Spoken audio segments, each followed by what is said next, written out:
sound and people. He took note of this. By the time he had turned south again on Saint-Dominique, it was so silent that the sound of his footfalls seemed to clip back at him from the facades of unlit, dreary brick buildings. The silence did not disturb him. He whistled as a matter of choice. "This think positive bit really scores," he thought jazzily. "Winners win, and that's a fact."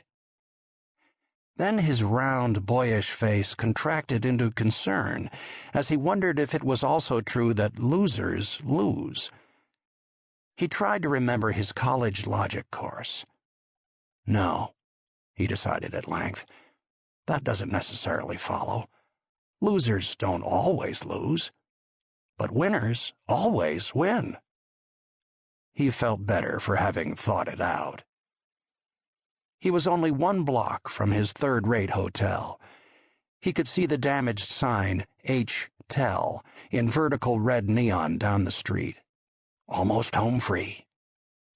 He recalled CII Training Center instructions, always to approach your destination from the opposite side of the street, so he crossed over.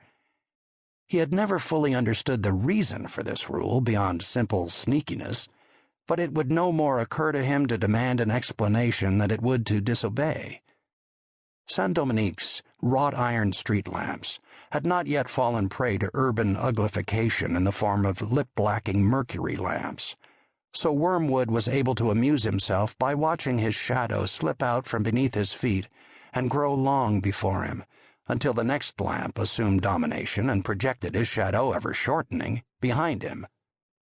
He was looking over his shoulder, admiring this photic phenomenon, when he ran into the lamppost. Upon recovery, he glanced angrily up and down the street, mentally daring anyone to have seen. Someone had seen, but Wormwood did not know this, so he glared at the offending lamppost, straightened his shoulders by twisting his palms forward, and crossed to his hotel. The hall was reassuringly redolent of that medley of mildew, Lysol, and urine characteristic of run-down hotels. According to subsequent reports, Wormwood must have entered the hotel between 11:55 and 11:57. Whatever the exact time, we may be sure he checked it, delighting as always in the luminosity of his watch's dial.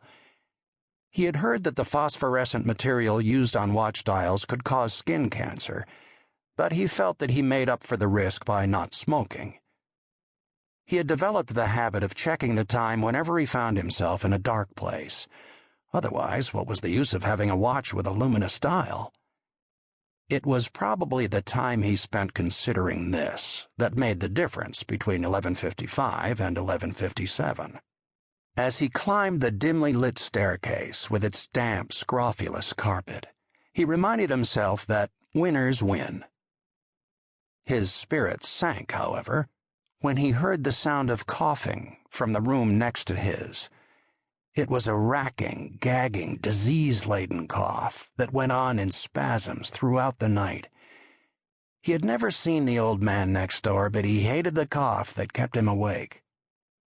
Standing outside his door, he took the bubblegum from his pocket and examined it. Probably microfilm, and it's probably between the gum and the paper, where the funnies usually are. His key turned the slack lock. As he closed the door behind himself, he breathed with relief. "There's no getting around it," he admitted. "Winners."